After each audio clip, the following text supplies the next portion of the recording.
Hi friends, இன்னைக்கு ஸ்பைசியான mushroom egg omelette செய்யலாம். இது ரொம்ப டேஸ்ட்டாக நல்லாயிருக்கும். வீடியோவை ஸ்கிப் பண்ணாமல் பாருங்கள். அப்போ தான் ரொம்ப ஈஸியான முறையில் நீங்கள் செஞ்சிடலாம். இப்போ வாங்க வீடியோக்குள்ளே போகலாம். எப்படி செய்யறதுன்னு பார்க்கலாம்.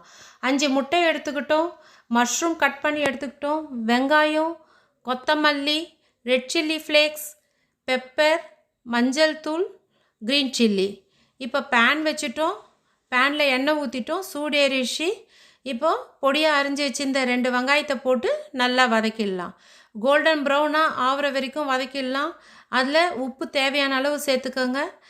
இப்போ இதில் மஷ்ரூமை மெல்லிசாக அரிஞ்சு சேர்த்துக்கலாம். அப்போ தான் ஆம்லெட் திருப்பி போட சொல்ல ரொம்ப ஈஸியாக இருக்கும். இப்போ இது தண்ணி நிறைய விடுன்றதுனால பெரிய தீயிலே வச்சு வதக்குங்க. அப்போ தான் தண்ணியெல்லாம் எவாப்ரேட் ஆகிடும். இப்போ முட்டையில் நம்ம பெப்பரை சேர்த்துக்கலாம் கொஞ்சமாக. மீதி பெப்பரு, மஞ்சள் தூள், சில்லி ஃப்ளேக்ஸை மஷ்ரூமில் போட்டு நம்ம வதக்கிடலாம்.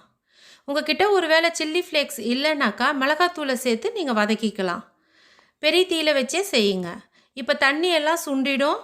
இப்போ இதில் பச்சை மிளகாவை சேர்த்துக்கலாம். சேர்த்துட்டு தண்ணியெல்லாம் சுண்டின அப்புறமா ஒரு 2 நிமிஷம் மூடி வேக வைங்க. இப்போ வெந்துடுச்சு. நம்மளுக்கு மசாலா ரெடி ஆகிடுச்சு. இப்போ முட்டையில் நம்ம கொத்தமல்லியை சேர்த்துடலாம். இப்போ வேக வச்சுருந்த மஷ்ரூம் மசாலாவை சேர்த்துடலாம்.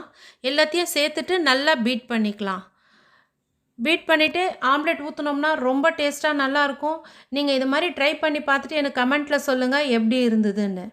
இப்போ பேன் வச்சுட்டோம். இப்போ பேனில் நம்ம பீட் பண்ணி வச்சுருந்த முட்டையை நம்ம ஊற்றிடலாம். 1.5 கரண்டி அளவுக்கு ஊற்றி ஸ்ப்ரெட் பண்ணிவிடுங்க. இதை ஒரு 2 நிமிஷத்துக்கு மூடி வைக்கலாம்.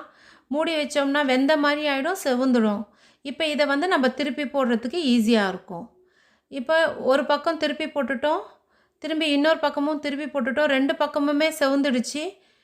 நீங்களும் இதே மாதிரி ட்ரை பண்ணி பாருங்கள். இது மாதிரி ஆம்லெட் ஊற்றி கொடுங்க. அவ்வளோ டேஸ்ட்டாக நல்லாயிருக்கும். இந்த வீடியோ பிடிச்சிருந்தா லைக், ஷேர், சப்ஸ்கிரைப் பண்ணிக்கோங்க. இன்னொரு புது வீடியோவில் உங்களை சந்திக்கும் வரை உங்களிடமிருந்து விடைபெறுவது சங்கீதா.